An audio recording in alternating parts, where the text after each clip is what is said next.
दोस्तों, स्वागत है आप सभी का हमारे चैनल पर। आज की फिल्म का नाम है आप जैसा कोई। ये कहानी आपको जरूर पसंद आएगी, इसलिए वीडियो को लाइक करना ना भूलें। हम शुरू करते हैं आज का ये वीडियो। तो फिल्म की शुरुआत में हम श्री नाम के एक आदमी को देखते हैं जो 42 साल का है और उसकी अभी तक शादी नहीं हुई। श्री अपने घर में अकेला रहता है। फिर श्री अपने बड़े भैया के पास आता है। इनकी बातों से हमें पता चलता है कि श्री के भैया एक रियल एस्टेट कंपनी चलाते हैं। वो थोड़े खड़ूस टाइप के आदमी हैं, इसीलिए वो श्री को सिंगल होने का ताना मारते हैं, जो सुनकर श्री चुपचाप चला जाता है। फिर श्री पर उसकी भाभी कुसुम का कॉल आता है, जो उसे अपने आचार के बारे में बता रही थी। असल में कुसुम को खाना बनाने का काफी शौक था, पर उन्हें ये सब बाहर करने की आजादी नहीं थी, इसीलिए वो घर में ही आचार वगैरह बनाती है। इसके बाद श्री अपने स्कूल आता है। यहाँ वो संस्कृत का टीचर था, जहाँ बच्चे भी श्री का वर्जिन होने का मजाक बनाते हैं, पर श्री बेचारा ज्यादा कुछ नहीं कह पाता। खैर, इसके बाद श्री अपने दोस्त दीपक से मिलने जाता है। यहाँ ये दोनों श्री की शादी की बात करने लगते हैं। तब हमें पता चलता है कि श्री अब तक जितनी भी लड़कियों से मिला है, उन्होंने या तो श्री को उसके लुक के लिए मना कर दिया, या फिर उसकी मासूमियत के कारण, या आज तक कभी श्री की कोई गर्लफ्रेंड भी नहीं बनी। फिर यहाँ दीपक बताता है कि मार्केट में एक नया ऐप आया है, जिससे तुम बिना अपनी पहचान का खुलासा किए किसी भी लेडी से गंदी गंदी बातें कर सकते हो और तुम्हें कोई जज भी नहीं करेगा। ये सुनकर श्री पहले तो मना करता है, लेकिन फिर वो ऐप इंस्टॉल कर लेता है। जिसके बाद वो घर आकर उस ऐप पर आईडी बनाकर कॉल लगाता है। तब यहाँ पहला कॉल एक लड़की उठाती है, तो श्री उससे बड़ी तहजीब से बात करता है और अपना पूरा नाम भी उसे बताता है। तो वो लड़की भी श्री से अच्छे से बात करती है, पर जैसा कि दीपक ने बताया था कि ऐप पर सारी लेडीज गंदी बातें करना ही चाहती हैं, तो वो लड़की भी श्री से गंदी बातें करने लगती है। ये सुनकर पहले तो श्री को अजीब लगता है, लेकिन फिर उसे मजा आने लगता है। इसी तरह से श्री अगले दिन भी ऐप पर अनजान महिलाओं से बात करता है और अब उसे ऐप चलाने में मजा आ रहा था। ऐसे ही करते करते कुछ दिन बीत जाते हैं। इधर हम श्री के भैया भानु और भाभी कुसुम को साथ में देखते हैं। कुसुम जैसे ही भानु के करीब आने की कोशिश करती है, तो भानु उसे रोक देता है, जैसे वो उससे बोर हो गया हो। ये बात कुसुम को अच्छी नहीं लगती। फिर बातों ही बातों में कुसुम भानु से अपने क्लाउड किचन खोलने की परमिशन मांगती है, तो भानु उसके लिए भी मना कर देता है, जिससे कुसुम बहुत उदास हो जाती है। फिर एक दिन जब कुसुम अकेली बैठी होती है, तभी उसके पास जॉय नाम का एक पड़ोसी आता है, जो उसके आचार की बहुत तारीफ करता है। इससे कुसुम काफी खुश हो जाती है। वहीं जॉय कुसुम से श्री की बात भी करता है, क्योंकि जॉय की भांजी सिंगल थी और वो श्री से उसकी बात चलाने आया था। जिसके बाद कुसुम ये बात सीधा श्री से बताती है और उसकी मुलाकात जॉय की भांजी से फिक्स कर देती है। पहले तो श्री मना कर देता है कि पक्का कोई अजीब सी दिखने वाली लड़की ही मिलेगी, लेकिन कुसुम कहती है कि एक बार मिल तो ले। जिसके बाद श्री उस लड़की से एक रेस्टोरेंट में मिलने जाता है और यहाँ जैसे ही वो लड़की आती है, तो श्री उसे देखता ही रह जाता है। लड़की का नाम मधु था और वो आती ही कहती है कि चलो चाय पीते हैं, यहाँ चाय नहीं मिलती। तब श्री भी चल देता है। यहाँ दोनों चाय पीते हुए खूब बातें करते हैं, जिससे श्री को भी अच्छा लगता है। हालांकि उसे अभी भी विश्वास नहीं हो रहा था कि इतनी सुंदर लड़की सिंगल हो सकती है, और वो उससे मिलने भी आई है। फिर ये बात जाकर श्री दीपक को बताता है कि मुझे कुछ गड़बड़ लग रही है। तो दीपक कहता है कि अगर ऐसा है तो हम उसके घर जाकर सब कुछ पता कर लेते हैं। इसीलिए अगले दिन दीपक राकेश नाम के लड़के और श्री को लेकर कोलकाता पहुंच जाता है, जहां की मधु रहने वाली थी। और फिर राकेश को ये लोग मधु का स्टूडेंट बताकर उसके घर भेज देते हैं। असल में मधु फ्रेंच भाषा की टीचर थी, इसीलिए वहां जाकर राकेश उनसे मधु के बारे में पूछने लगता है कि मधु का नेचर कैसा है, वगैरह वगैरह। फिर इसी दौरान राकेश को नमित नाम के लड़के के बारे में पता चलता है, यानी नमित और मधु का कभी कुछ रहा होगा। ये बात जानकर श्री उदास हो जाता है। फिर जब श्री और मधु दोबारा मिलते हैं, तो श्री डायरेक्ट पूछ लेता है ये नमित से आपका क्या चक्कर था। जो सुनकर पहले तो मधु चौंक जाती है कि इसे ये सब कैसे पता चला। फिर वो बताती है कि 5 साल पहले नमित उसका बॉयफ्रेंड था और हम दोनों एक बार इंटीमेट होने ही वाले थे। तो नमित ने बहुत ही गंदा सवाल पूछा कि मैं वर्जिन हूँ या नहीं, इसीलिए मैंने उससे तुरंत ब्रेकअप कर लिया और मैं ऐसे आदमी का चेहरा भी नहीं देखना चाहती थी। ये सुनकर श्री चौंक जाता है कि इस सवाल में गलत था भी क्या, पर वो हिम्मत नहीं कर पा रहा था मधु से इस बारे में पूछने की। और मधु तो यहाँ तक कह देती है कि आजकल 16 साल के बाद वर्जिन रहता ही कौन है। ये सुनकर तो श्री और ज्यादा चौंक जाता है। हालांकि वो खुद भी वर्जिन था और वो ये बात बता नहीं पाता। इसके बाद फिर श्री और मधु रोजाना मिलने लगते हैं और कहीं न कहीं श्री ने भी सोच लिया था कि वो मधु को ज्यादा जज नहीं करेगा, क्योंकि उसे मधु पसंद थी। इसी तरह कुछ दिन बीतते हैं और ये दोनों एक दूसरे के साथ काफी खुश थे। फिर एक दिन जब श्री अपने भैया के घर पर होता है तो भानु की लड़की निशा कहती है कि मुझे एक ऑफर आया है जिसमें 1 साल की ट्रेनिंग मुझे मिलेगी और फिर मैं अपने कैरियर में अच्छा कर सकती हूँ। जो सुनकर भानु कहता है कि कैरियर वगैरह तो ठीक है, लेकिन घर का थोड़ा काम वगैरह भी सीखो, ससुराल जाओगी तो क्या काम करोगी। ये सुनकर निशा उदास हो जाती है और हम समझते हैं कि भानु की सोच आज भी छोटी है, जहाँ वो महिलाओं को घर के काम में ही देखना चाहता है। हालांकि ये बात श्री को अच्छी नहीं लगती। इसके बाद श्री और मधु की फैमिली आपस में मिलती है और ये लोग इन दोनों की शादी तय करने ही आए थे। वहीं श्री और मधु एक कमरे में बात करने आए थे। तब बातों ही बातों में दोनों एक दूसरे के करीब आने लगते हैं। जैसे ही ये लोग किस करने वाले थे तभी चाय लेकर कुसुम वहाँ आ जाती है तो दोनों कुछ नहीं कर पाते।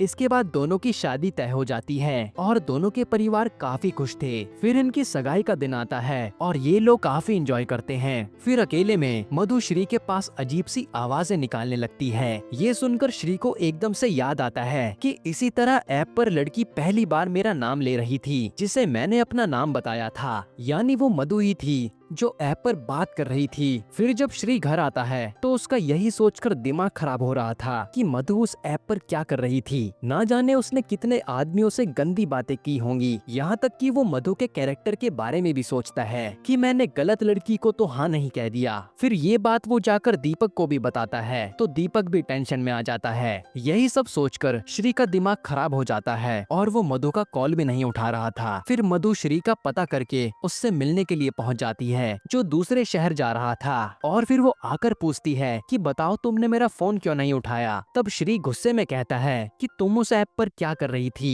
जो सुनकर मधु कहती है कि जैसे तुम टाइम पास करने आए थे तो मैं भी टाइम पास करने आई थी, इसीलिए मैंने सगाई वाले दिन तुम्हें पहले ही हिंट देकर बता दिया था कि वो लड़की मैं ही थी। साथ ही मधु कहती है कि जब तुमने ऐप पर मुझे अपना नाम बताया और तुमने मुझसे काफी अच्छे से बात की तो मुझे लगा कि तुम दिल के काफी अच्छे हो, इसीलिए मैंने तुम्हारी सोशल मीडिया प्रोफाइल निकाली और पता करने पर मालूम पड़ा कि तुम जॉय मामा के पड़ोसी के भाई हो, इसीलिए मैंने रिश्ता भेज दिया।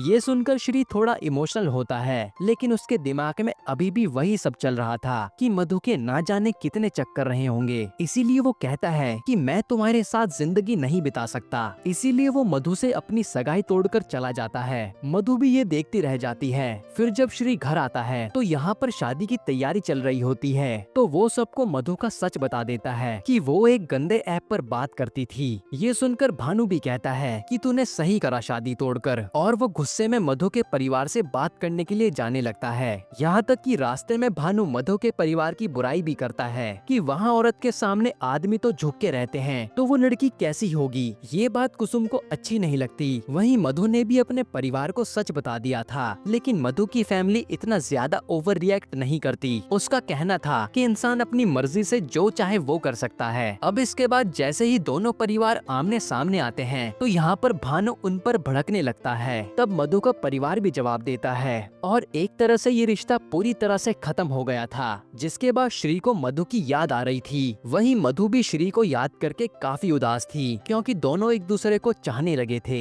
ऐसे ही कुछ दिन बीत जाते हैं और एक दिन मधु के मौसा जी पर वेन्यू वाले का कॉल आता है क्योंकि भानु ने शादी के वेन्यू के पैसे देने से मना कर दिया था। इधर निशा अपने पापा से बताती है कि मुझे अगले हफ्ते कोलकाता निकलना है अपने काम के लिए। तब उसके पापा कहते हैं कि जो मर्जी आए वो करो क्योंकि तुम तो मेरी सुनने वाली नहीं हो। तब यहाँ कुसुम भी कहती है कि इसके साथ मैं जाऊंगी, इसका पूरा ख्याल रखूंगी। तब भानु भी कुछ नहीं बोलता। फिर जब कुसुम और निशा कोलकाता जा रही होती है तो कुसुम श्री से कहती है कि हमारे साथ चल, तुझे अच्छा लगेगा। लेकिन श्री कहता है कि वो शहर मधु का है और मैं उसे भूल चुका हूँ, इसीलिए मैं यहीं खुश हूँ। ये सुनकर निशा श्री के साथ ट्रेन से बाहर आती है और उससे कहती है कि आप झूठ क्यों बोल रहे हो कि आप मधु को भूल चुके हो, ये झूठ बोलना बंद कीजिए। और ये सब कहकर निशा चली जाती है और श्री भी उदास हो जाता है। जिसके बाद वो दीपक के सामने खूब रोता है कि मधु को भूल नहीं पा रहा। जिस पर दीपक कहता है कि कुछ समय में सब अपने आप ठीक हो जाएगा।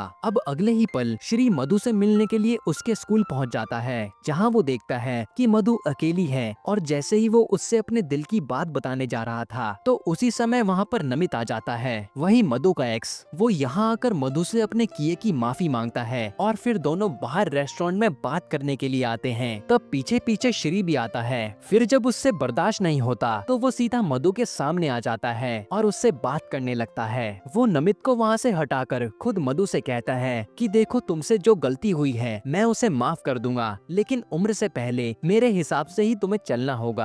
जो सुनकर मधु कहती है कि तुम कौन होते हो मुझे परमिशन देने वाले? जब दो लोग प्यार करते हैं तो कोई किसी को बांधता नहीं है, लेकिन तुम तो अभी भी मुझे बांधने की कोशिश कर रहे हो। ये सब कहकर मधु चली जाती है और श्री देखता रह जाता है। तभी उस पर भानु का कॉल आता है कि हम कोलकाता आए थे एक प्रॉपर्टी देखने या तुम्हारी शादी के वेन्यू के पैसे भरने, इसीलिए श्री उसे लेने टैक्सी से जाता है। और जब ये लोग जा रहे होते हैं तो रास्ते में देखता है कि कुसुम तो जॉय के साथ घूम रही थी। ये देखकर भानु के होश उड़ जाते हैं। फिर यहाँ से भानु सीधा उसी स्थल पर आता है जहाँ मधु की फैमिली पहले से मौजूद थी। अब वहाँ कुसुम और जॉय आते हैं। अब भानु कुसुम से पूछता है कि तुमने मुझे धोखा क्यों दिया? तो कुसुम कहती है कि मैं ये सब करने के लिए सोच भी नहीं सकती थी, लेकिन आपने मुझे शादी के बाद कभी प्यार से देखा ही नहीं और ना ही मेरी इज्जत की। मुझे तो बस एक नौकर की तरह घर में रख दिया और बात बात पर मुझे कुछ भी बोलते रहते थे। इस पर भानु कहता है कि तुम मुझे छोड़ क्यों रही हो? तो कुसुम कहती है कि मैं आपके पास थी ही कब? आपको बस दवाई और खाना टाइम पर मिल जाए, बस आपको किसी से मतलब नहीं है। और जब मैं श्री की शादी के दौरान जॉय से मिली तो मुझे लगा कि इज्जत और प्यार क्या होता है। ये सुनकर भानु कहता है कि अभी भी तुम्हारे पास मौका है, मुझसे माफी मांग लो, मैं तुम्हें माफ कर दूंगा। ये सुनकर श्री बोल पड़ता है कि भाभी आपसे क्यों माफी मांगेगी? उनको प्यार हुआ है तो उनकी मर्जी है, उन्हें जो ठीक लगे वो करेंगी और मैं भाभी के साथ हूँ। ये सब कहकर वो लोग वहाँ से चले जाते हैं और भानु अपने घमंड के मारे कुछ बोल नहीं पाता। फिर जब ये लोग घर आते हैं तो पता चलता है कि मधु की दादी की तबीयत बहुत खराब है और उनका पसंदीदा त्योहार आने वाला है जिसमें माता की पूजा बड़ी धूमधाम से की जाती है, पर शायद इस बार दादी वो पूजा ना देख पाए। तब यहाँ खड़ा श्री जॉय से कहता है कि हम दादी के लिए पूजा कर भी तो सकते हैं जिससे उन्हें अच्छा लगेगा। इसीलिए ये लोग पूजा की तैयारी करते हैं और ये सब मधु देख रही थी, पर वो श्री से आकर एक बार भी नहीं बात करती। हालांकि श्री तो ये सब मधु के लिए कर रहा था। फिर जैसे तैसे करके श्री जॉय के साथ सारी तैयारी कर लेता है और माता की पूजा देखकर मधु की दादी बहुत खुश हो जाती है। और उसी दौरान